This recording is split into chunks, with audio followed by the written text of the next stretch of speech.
Extreme heat, extreme cold. Weather conditions around the globe have been going from one end of the scale to the next. In the winter of 2013, temperatures dipped to record levels in North America, Europe, and Asia. It's forcing countries everywhere to stop and take stock, to seriously re-examine the issue of climate change. Thus, the government of Jamaica, through the Ministry of Water, Land, Environment and Climate Change, has embarked on a series of public consultations on the draft Green Paper for the Climate Change Policy Framework and Action Plan.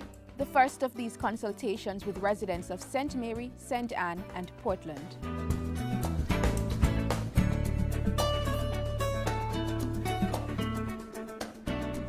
The ministry has stepped up its public education on climate change.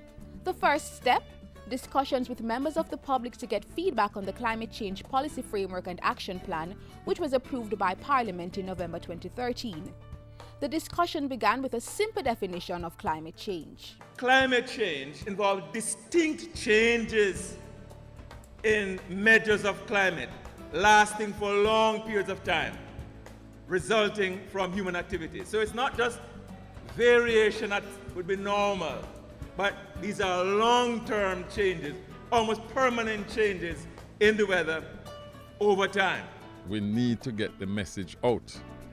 And although it is currently very popular, the whole education about climate change is somewhat behind, because it's with us and it's all around us. Longer droughts, heavier rains, more severe droughts, varying extremes.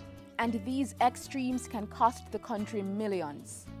Severe droughts, heavier rains, and intense storms spell disaster. Like Hurricane Ivan in 2004, which cost Jamaica $36.9 billion and wiped out 8% of the country's gross domestic product that year. So government crafted a climate change policy framework and action plan to ensure people understand the importance of climate change mitigation and include mitigation in every aspect of planning across all sectors of society. The policy also supports institutions that will do climate change research and inform the rest of the country. These policy goals were explained to about 120 residents who turned up at the St. Mary Parish Church to hear more about the policy and give their opinions. Local climate change experts made the link between climate change phenomena and the day-to-day experiences of most Jamaicans. The fact is that temperature is rising, and according to the scientists, at a rate of 0.1 degree every decade. So every 10 years, the temperature goes up by 1/10 of a degree. Anybody experiencing temperature increases? Have you noticed that the nights are getting warmer? We're having more warm nights, more warm days, and fewer nights that are very cold. Have you been experiencing that? That's a part of the reality of climate change. In fact, in less than 10 years, global experts say Kingston will experience significant changes due to climate change. With the aid of charts, the ministry's principal director for the Climate Change Division showed residents the levels of temperature change to expect. Different places will be affected differently. For example, in the western section of the island, the section number 2, 3, 8, and 9, those sections, Westmoreland, Hanover, St. James, they will significantly be affected. But while some damage has already been done, residents were told how government was working to slow or cushion the effects of climate change. Our mitigation measures, and these are measures that we take to reduce greenhouse gas emissions, and also measures that we take to remove greenhouse gases from the atmosphere.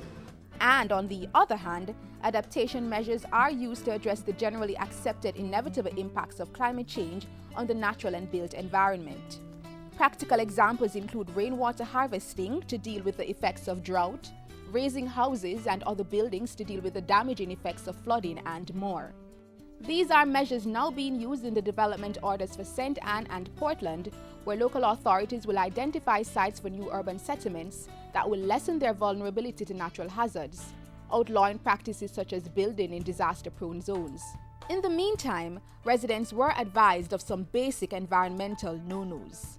We have a tendency in this country to burn everything we see inside. All the garbage you collect, you burn. The trees you cut down, you burn. This burning releases carbon dioxide into the atmosphere, and that affects the climate, that affects the environment.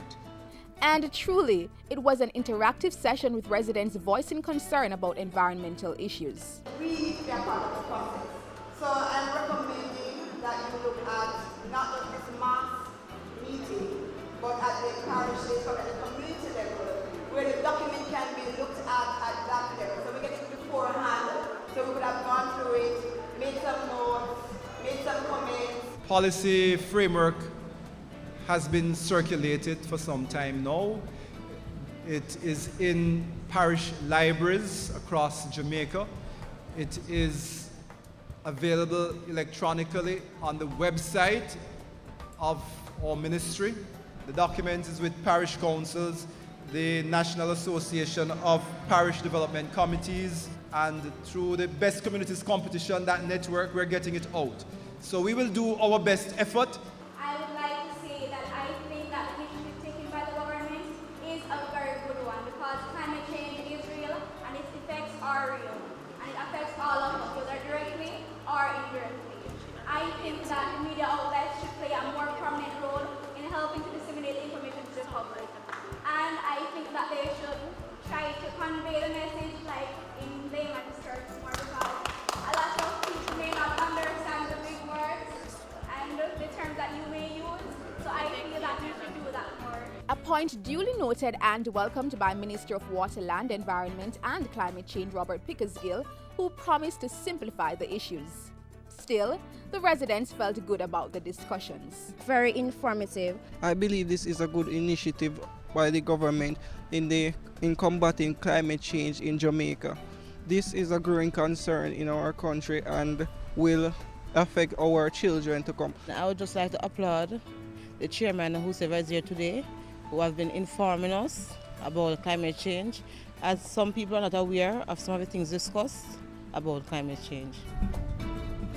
In the words of Minister Pickersgill, with climate change, we must change. For GIS News, I'm Tamara McHale.